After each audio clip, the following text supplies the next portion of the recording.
Hi there! Today we are going to learn about the preposition por in Brazilian Portuguese. This preposition can be quite confusing because it has more than one meaning. So I'm going to give you some examples and then we're going to analyze them. The first example is: Este livro foi escrito por uma escritora brasileira. In this sentence, por means by. So we will often hear it when people talk about something that was done or created by somebody else. Este livro foi escrito por uma escritora brasileira. This book was written by a Brazilian writer. A música Águas de Março foi criada por Tom Jobim. The song Águas de Março was composed by Tom Jobim. Now, let's analyze a different example, shall we? Se você passar por algum supermercado, compre papel higiênico, por favor. In this sentence, passar por means something like go past, drive by, or walk by. In Portuguese, it will always be with the verb passar, and never with ir, which means go, or dirigir, which means drive, or andar, which means walk, okay? So the sentence, se você passar por algum supermercado, compra papel higiênico, por favor, means if you drive by or walk by or go by a supermarket, get some toilet paper, please.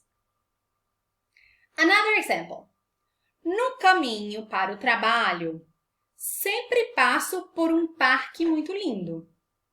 On the way to work, I always drive by, walk by a beautiful park.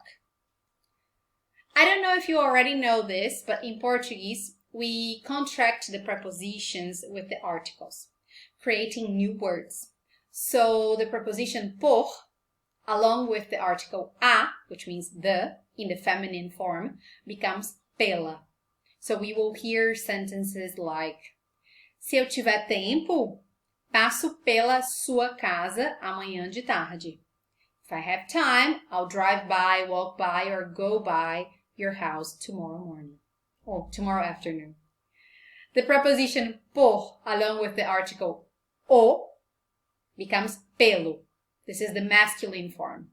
Eu passo pelo escritório, mas você nunca está. I drive by or I go by the office, but you're never there. I said passo pela sua casa because casa is a feminine word, yes, and a is a feminine article. I said passo pelo escritório because escritório is a masculine word, so we use the masculine form.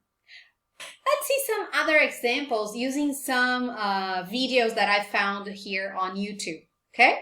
Ser afetado pelo outro. Guerras ou conflitos violentos causados pela intolerância. Ser afetado pelo outro.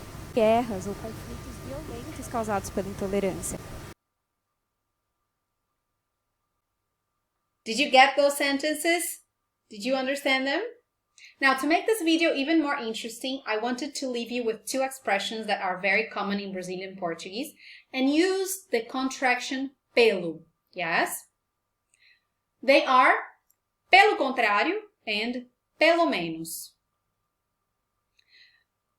Pelo contrário means on the contrary. Pelo menos means at least.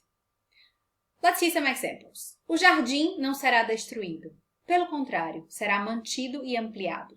The garden will not be destroyed. On the contrary, it will be maintained and expanded. Há pelo menos pouco de água no balde.